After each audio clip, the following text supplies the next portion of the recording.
Pauwi na ako, galing ako ng Donkey kasi bumili ako ng conditioner at saka ng diaper ni Vika kasi paubos na. Kaya ayun. Since hindi ako nakapag-almusal kanina kasi nagmamadali kanina para ihatid si Vika sa daycare. Ayan, mag-almusal pa lang ako ngayon. Kain tayo. Ayan, so maglabas tayo na. May mga bote-bote ako dito kasi bukas ng umaga is araw ng pagtapon ng mga bote or plastic bottles at saka can. So, labas tayo ng konti kasi hindi ko kaya lahat yan. Ito na siya. Ayan. Mga naka-plastic na ng SM nung punta kami ng Pinas dati.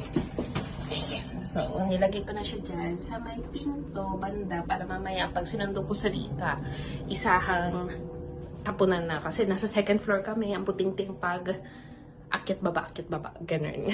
Late na ako nakapagsaing kasi nakatanggap ako kanina ng coupon sa Donkey, sa Don Quijote, ng para sa menu or para siyang Grab sa Pinas, sa food delivery, ganyan. And then ako, ititry ko sana, kasi sayang naman may parang 4,000 coupon, keme, ganyan. Tapos, hindi magagamit yung 4,000 agad-agad. Parang, akala ko talaga magagamit. Yung pala, 1,200 isang coupon, tapos 700, parang ganon. Yun, tapos, so akala ko magagamit ko yung 4,000, tapos parang kung anong mga natitira, yun na lang. Kunyari, ang order ko lang naman ngayon is worth 1,600 yen. So, kunyari, yung matitira yung sukle, magagamit ko pa kasi parang may expiration date. Akala ko ganun siya. Yung pala, una ko magagamit is yung 1,200.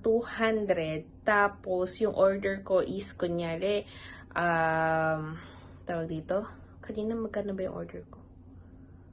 Nakalimutan ko na. Basta yun. Basta meron pa rin akong mababayaran. Ganyan.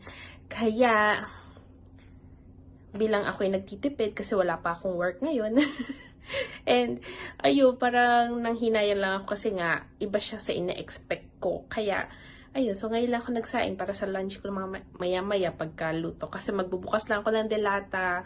Kasi parang nagustuhan ko rin ngayon kumain naman ng corn tuna, San Marino corn tuna. Yun. Kasi yun yung isa rin sa mga binili ko talaga na hindi ko dapat makalimutan bilhin nung pumunta kami ng Pinas nung May 2. Ayan.